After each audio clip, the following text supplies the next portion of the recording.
Welcome back to Culture Codex video. My name is Shoshana and we specialize in building and implementing company cultures where people thrive and values are aligned.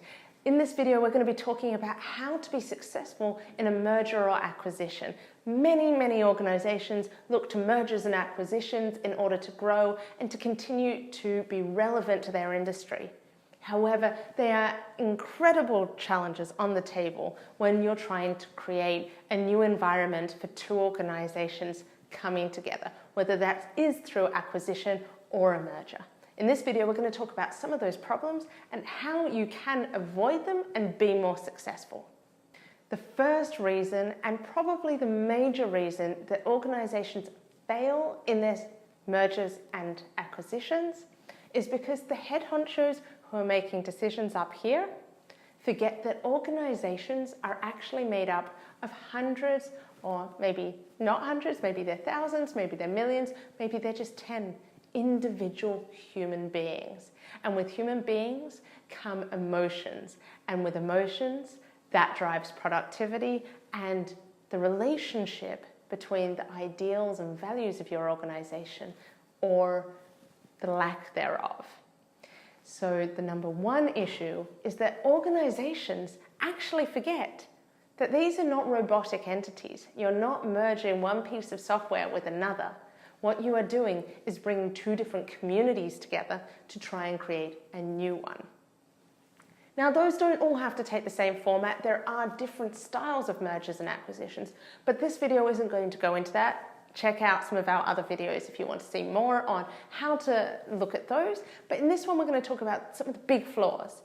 Number one, head honchos, that's your CXOs, making decisions and not being transparent with everybody. One of the big issues with this is that just lets the rumor mill loose, but it also allows for really poor decision making.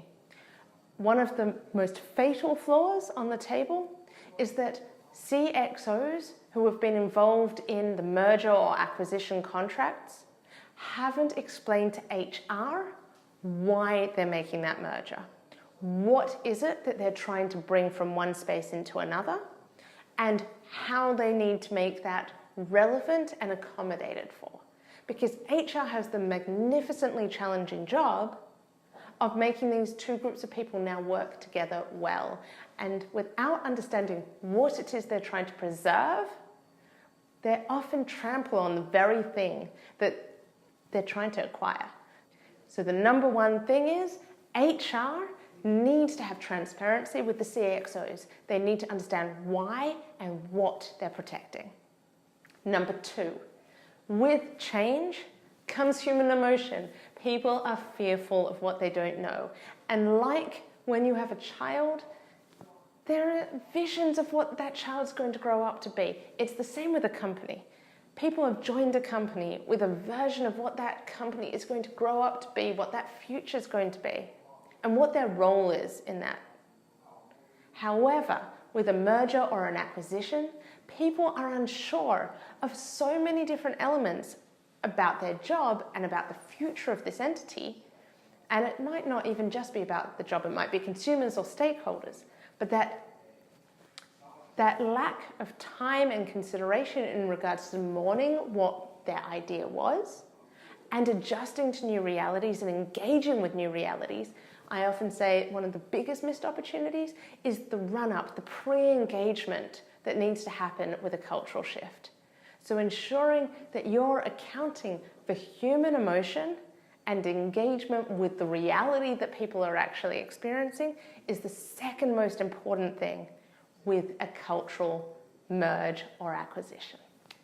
And the third thing that many companies forget, because there is so much stress and there's so many changes going on, that the manner in which they do things almost matters more than the thing itself.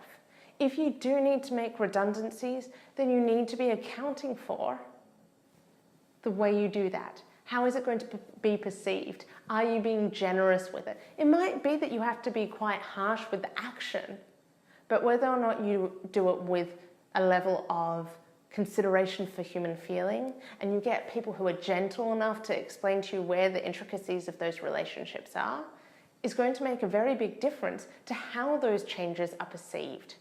Not just internally within your new organization, but by your stakeholders from the outside. Your shareholders, your board members, your consumers, even your service providers are all going to be hearing these things. And that is going to change their relationship with you, either building their respect for you or tearing it down. So if you're in the process of a merger or an acquisition, even if it was a few years ago, these are probably still issues on the table for you. Have you got the transparency you need? Have you been as transparent with HR as you need? And are you doing things in a manner which builds respect for you? Because those three things will change ultimately whether or not you can be successful or not.